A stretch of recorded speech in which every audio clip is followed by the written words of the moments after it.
તો કચ્છના અંજારમાં સ્કૂલ બસને નડ્યો અકસ્માત, 10 જેટલા બાળકોને સામાન્ય ઈજા પહોંચી. તો સતાપર ફાટક પાસેના દબડા નજીક સર્જાયો અકસ્માત. એમાં ખાનગી સ્કૂલની બસ અને ટ્રક વચ્ચે થઈ ટક્કર.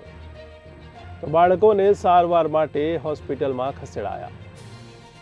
અકસ્માત મામલે પોલીસે વધુ તપાસ હાથ ધરી.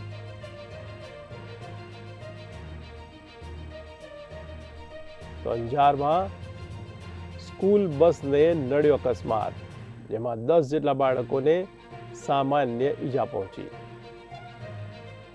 સતાપર ફાટક પાસેના દબડા નજીક સર્જાયો અકસ્માત. તો ખાનગી સ્કૂલની બસ અને ટ્રક વચ્ચે થઈ ટક્કર. બાળકોને સારવાર માટે હોસ્પિટલ ખસેડાયા.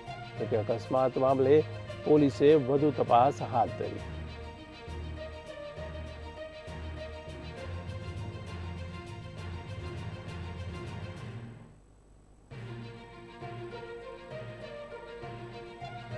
તો અકસ્માત મામલે પોલીસે વધુ તપાસ હાથ ધરી.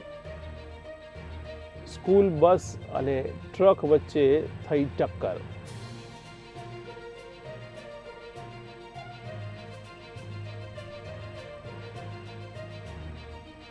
તો વધુ માહિતી આપે છે કચ્છથી પૃથ્વીસિંહ જાડેજા.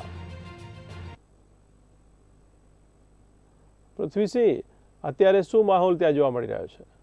જી, જે ચોક્કસથી જે રીતે વાત કરવામાં આવે તો આ જે સ્કૂલ ની બસ છે ટક્કર થઈ છે, જે જયમત ઉલમા અકસ્માતને લઈને ત્યાં કેવો માહોલ છે?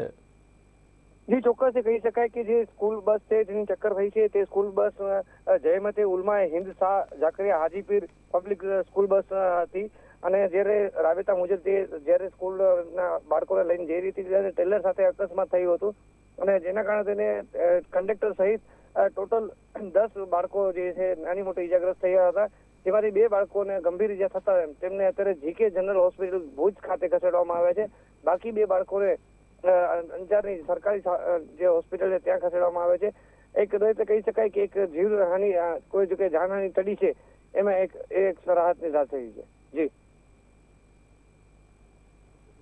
માહિતી બદલ આપનો આભાર પૃથ્વીસિંહ. તો કચ્છમાં સ્કૂલ બસને નડ્યો છે અકસ્માત. સતાપર ફાટક પાસેના દબડા નજીક સર્જાયો અકસ્માત.